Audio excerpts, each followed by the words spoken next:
ABK Matin, l'interview. Ce matin, avec le Dr Safan, on évoque les flatulences et l'interview est menée par Sidonie Ficat. Docteur Eric Hervé Sacfan, bonjour et bienvenue dans ce studio de ABK Radio. Bonjour Fifi, bonjour Didier et bonjour aux auditeurs de ABK. Avec vous, on parle des flatulences et de comment les éviter, comment les prévenir, comment se soulager de ces flatulences lorsque nous en souffrons. Mais commencez déjà par définir ce que c'est que les flatulences. Les flatulences sont des gaz que vont émettre l'homme issus de la digestion, de la respiration. En fait, les flatulences sont aussi naturelles que respirer. Oui. Mais sauf que ces gaz-là sont expulsés par le rectum et non par les narines. Le rectum, l'anus. Oui, l'anus, bien sûr. Oui, pour que tout le monde puisse le comprendre. Voilà, docteur, y a-t-il des aliments, des combinaisons d'aliments qui favorisent la présence des gaz dans notre organisme? Oui, c'est sûr. Il y a des aliments qui augmentent la fréquence de flatulence dans l'organisme. Mais il faudrait savoir que même sans manger, on produit des flatulences. Parce que je rappelle que c'est un gaz et on respire. Oui. Juste le fait de respirer permet d'avoir les flatulences. Vous savez, quand quelqu'un respire, c'est presque normal. Quand quelqu'un route, ça peut se comprendre. Oui. Mais quand quelqu'un pète, on estime que... parce que, je vais utiliser ce mot. C'est pas élégant. Oui, c'est pas élégant, entre guillemets. Péter n'est pas reconnu dans la société comme étant quelque chose de bien. C'est pas glamour. C'est pas glamour. Ouais. D'ailleurs, même le mot péter est déjà problématique. On va utiliser les gros mots scientifiques, flatulence, prout. D'accord, je vais utiliser un mot simple. Péter, pour que ceux qui sont à la maison m'écoutent. Péter est aussi naturel que respirer. Il faudrait qu'on le comprenne bien. Il y en a qui n'avaient pas compris jusqu'ici que c'était ça qu'il s'agissait. Il faut justement que je parle ça terre à terre pour qu'on comprenne. Oui. Péter est aussi naturel que respirer. Oui. D'ailleurs, Fifi, tout homme pète. Le roi, le pape, tout le monde, les femmes, tout le monde pète. Et s'il vous plaît, le nombre de pets par jour va vous surprendre, pas personne. C'est combien de pets, justement, pendant qu'on y est, par jour? 14 fois environ un homme pète par jour. Minimum. Mais on n'en a pas l'impression, docteur Eric Hervé Sacfan. Parfois, on se dit que c'est parce qu'on a consommé un type d'aliment qu'on fait des pets. Mais le reste de jours, on se dit qu'on n'en fait pas. Les aliments vont intervenir ici dans l'odeur des pets. Oui.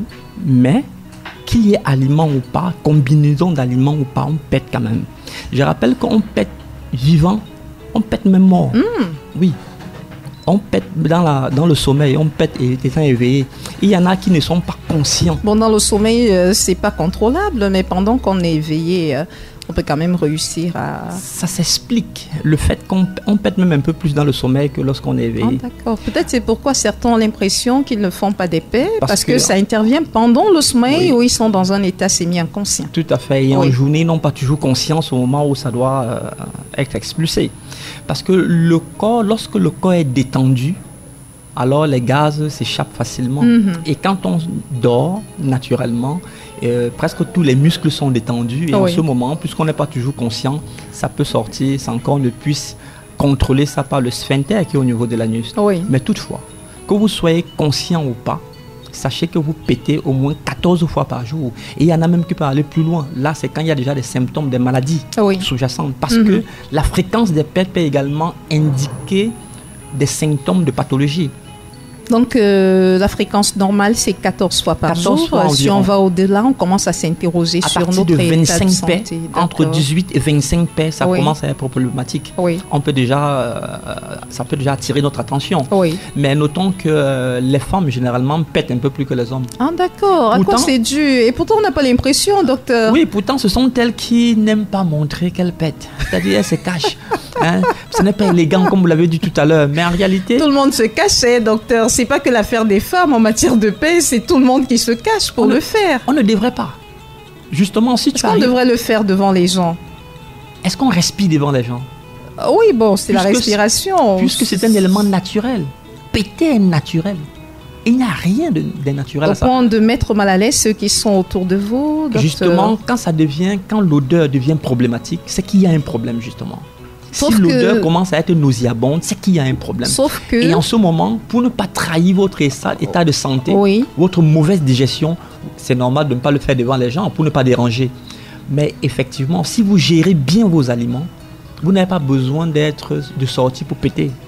Vous pétez même devant les gens, on ne se rend pas compte. Parce que de manière naturelle, les pets n'ont pas d'odeur. Ça D'accord, devrait là pas c'est sentir. quand vous êtes en bonne santé, Tout à donc fait. l'odeur de vos pets traduit votre état de santé. Tout à fait. Et parlons-en justement, on a généralement des pets qui sont silencieux et inodores, là vous dites que c'est normal. Et lorsqu'on a des pets qui sont silencieux et malodorants, qu'est-ce que cela traduit? Notons que silencieux ou pas silencieux, les pets vont sortir. Et ça fait des bruits, pas forcément à cause de la quantité. Ça va également faire à cause de la masse qui est au niveau des fesses.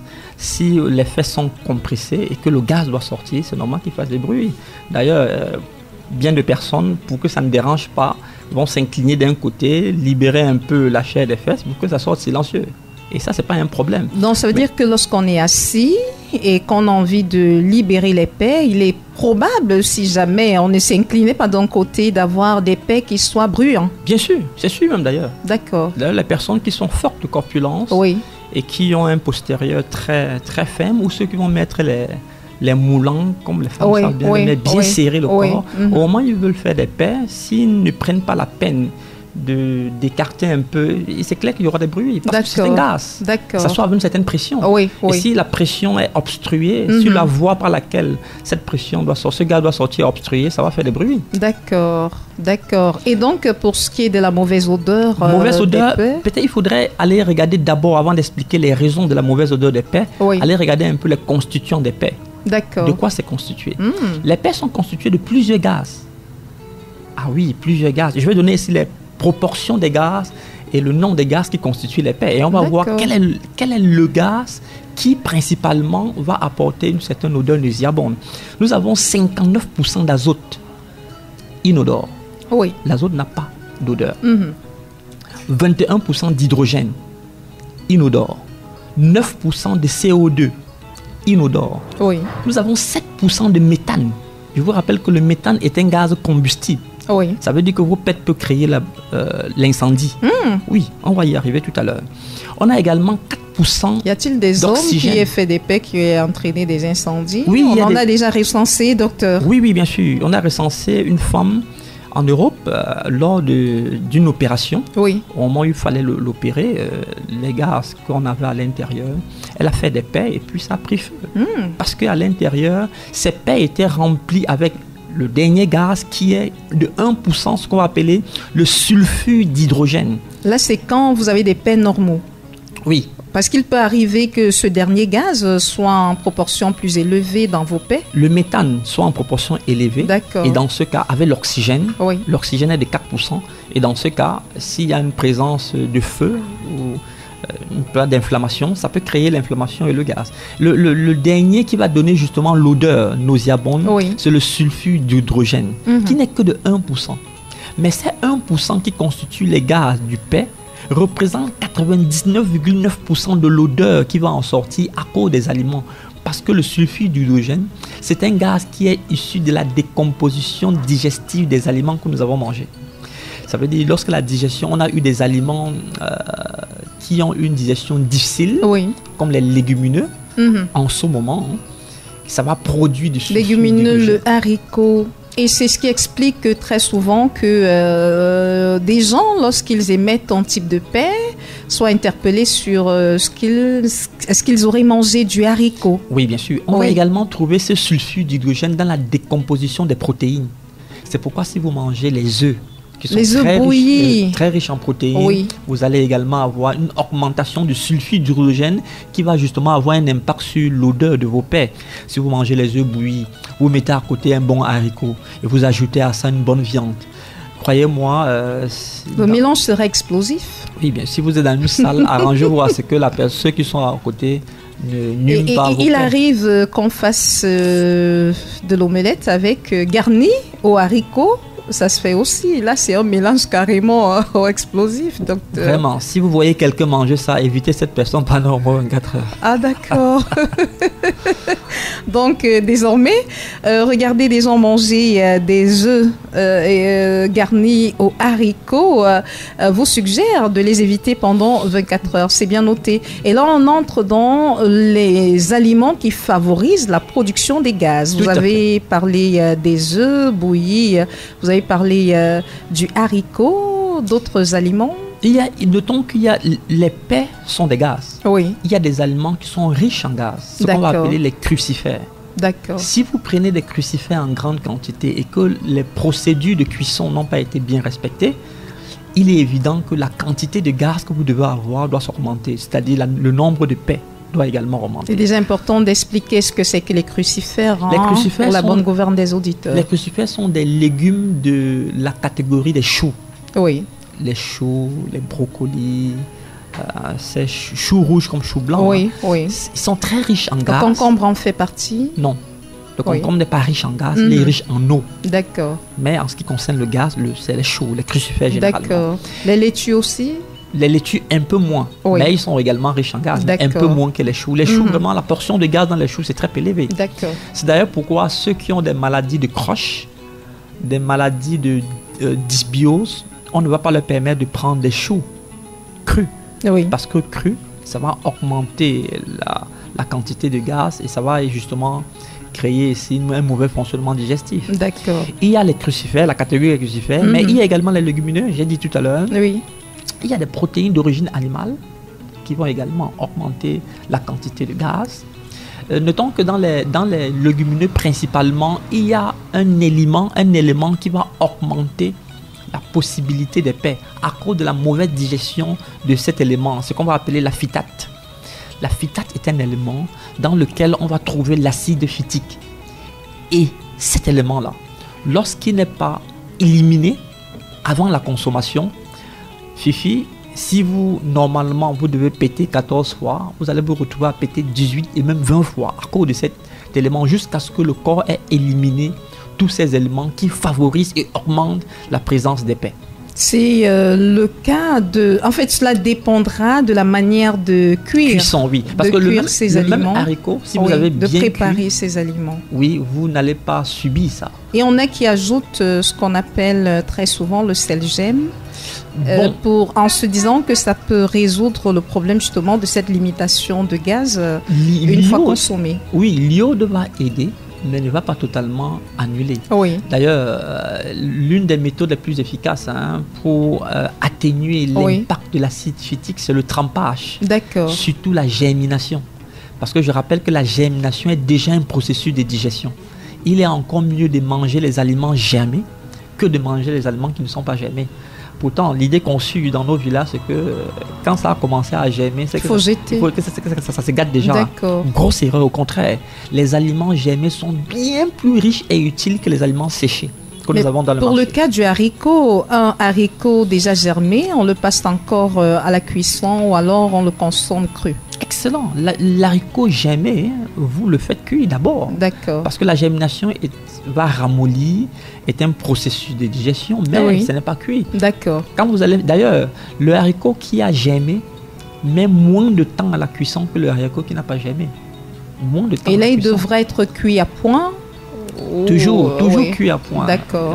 S'il n'est pas cuit à point, il y a encore possibilité d'avoir cet acide phytique qui peut augmenter les paix. D'accord. On comprend donc pour ce qui est des aliments, est-ce qu'il y a des boissons qui favorisent également les paix? Bien sûr, les boissons gazeuses. D'accord. On dit bien boissons gazeuses. Ça veut dire qu'il y a du gaz en eux. La bière. Parce que je rappelle que ce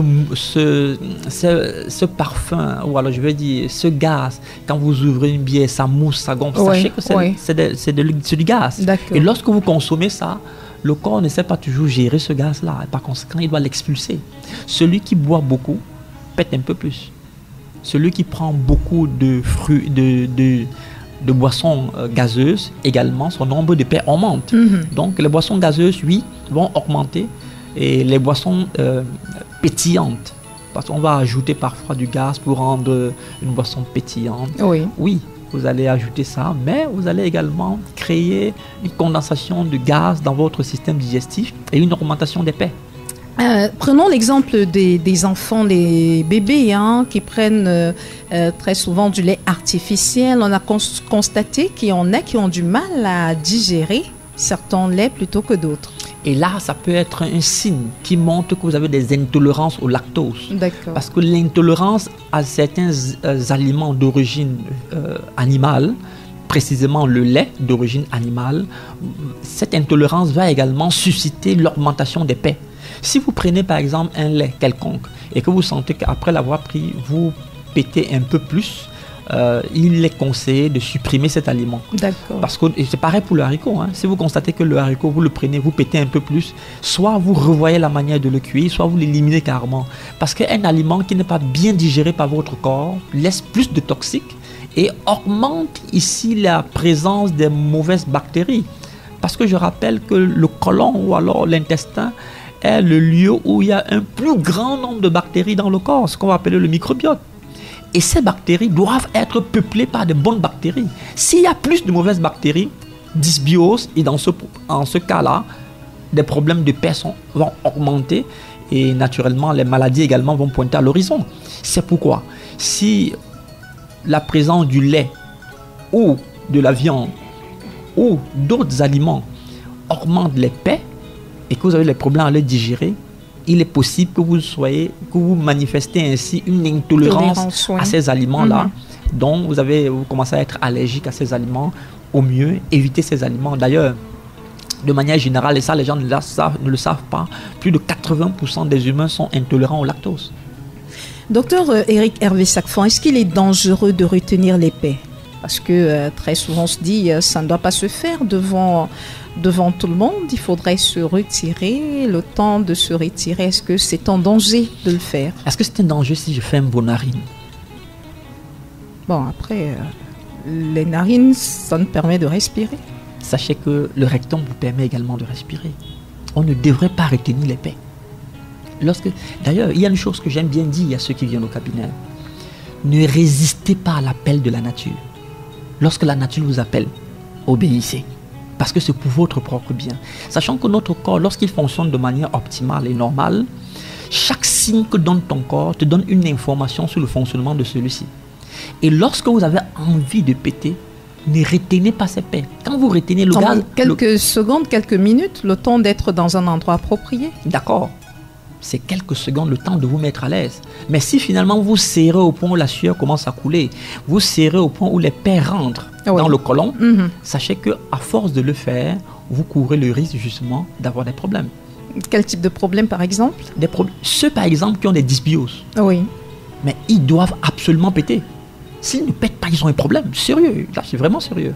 J'ai reçu des patients au cabinet qui avaient des dysbioses, c'est-à-dire des dysfonctionnements du microbiote. Mais je vous assure, même manger devenait un problème. Certains aliments, il avait peur.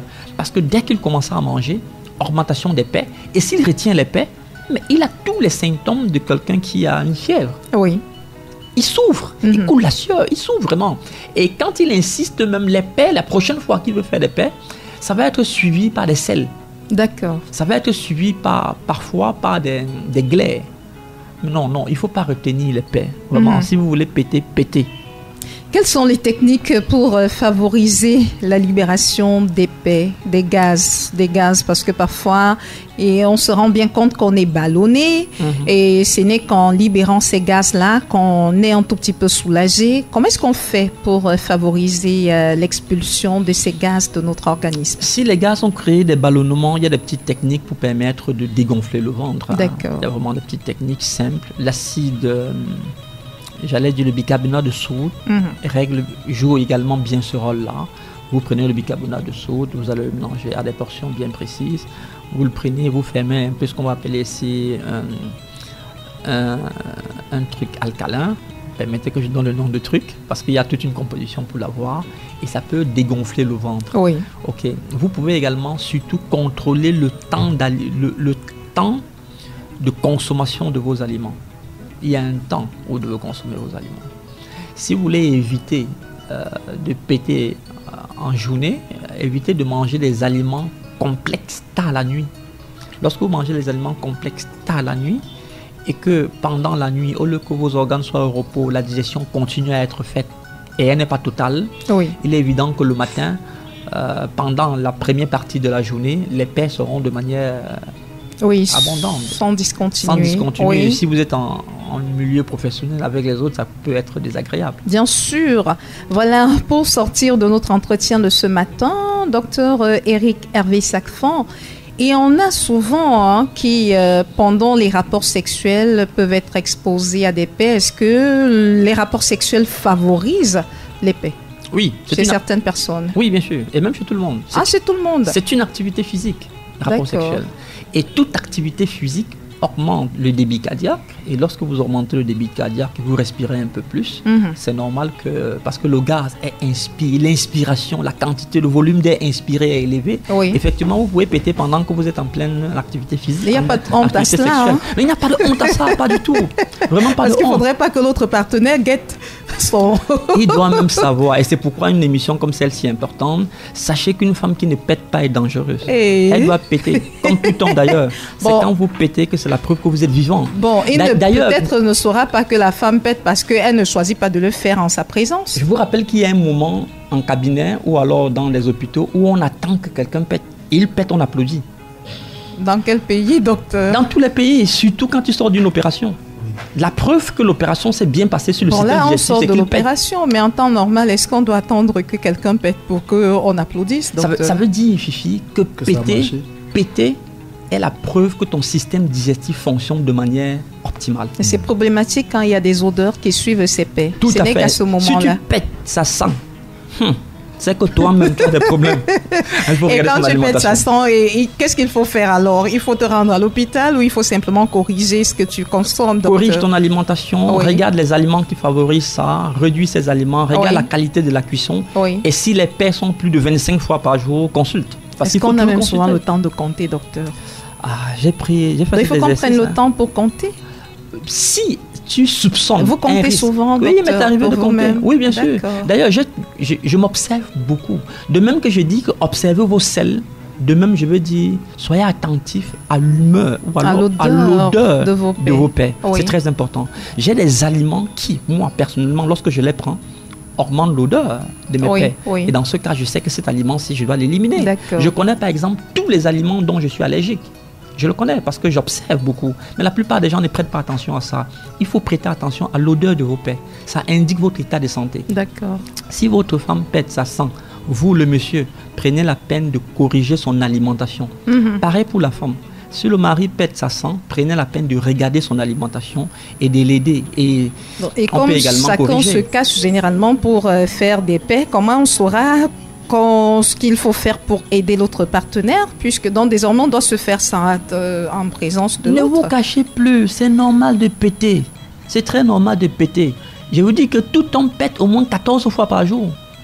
Et vous savez, ceux qui font le sport par exemple, ils vont constater que pendant l'activité physique, les paix arrivent.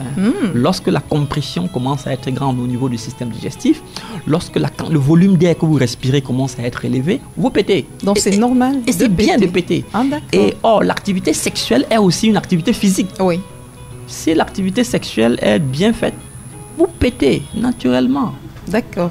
Parce que parfois, ça peut plutôt décourager pour la suite des événements. Non, au contraire. C'est pour celui qui n'était pas vraiment engagé. Oui, bon, mais maintenant, évitez que l'environnement qui est là soit un environnement qui augmente l'odeur. Hein, parce que dans les toilettes, par exemple, les paix n'ont pas le même parfum. Dans les toilettes, parce que l'environnement est fermé, l'humidité est élevée, le vent, il n'y a presque pas de circulation d'air, le moins de paix va accentuer l'odeur. Maintenant, arrangez-vous à ce que là où vous êtes, qu'il y ait le vent qui circule, que l'humidité soit pour que ça fasse partie de l'odeur lorsqu'elle est mauvaise rapidement. Très Merci. Bien, et qu'on ne souffre pas d'une asphyxie. Merci, docteur Éric Hervé Sacfan, d'avoir répondu à nos questions sur les flatulences, les paix, autrement dit. Nous avons été édifiés là-dessus et nous avons compris qu'un être humain normalement constitué doit effectuer 14 paix par jour. Merci. Évitez d'avoir le feu à côté de vos pets parce que ça peut créer l'incendie. Ah, d'accord, surtout. Si vous pétez à côté du gaz, ça peut créer l'incendie dans la maison. On va faire la paix avec les flatulences. Faisons la paix avec les flatulences parce que ça fait beaucoup déjà. Merci docteur, merci Fifi. Merci. C'était fort intéressant ce matin, comme d'habitude. Voilà, allez, lâchez-vous. Non, que c'est mauvais de retenir ses paix, c'est très dangereux. C'est comme les éternuements. Hein. Oui. Éternuez, arrêtez de... Voilà, vous pourriez créer des dégâts à l'intérieur de vous. Merci infiniment à vous tous. Toutes nos interviews sont désormais disponibles en version augmentée sur notre plateforme digitale www.abkradioofficiel.com.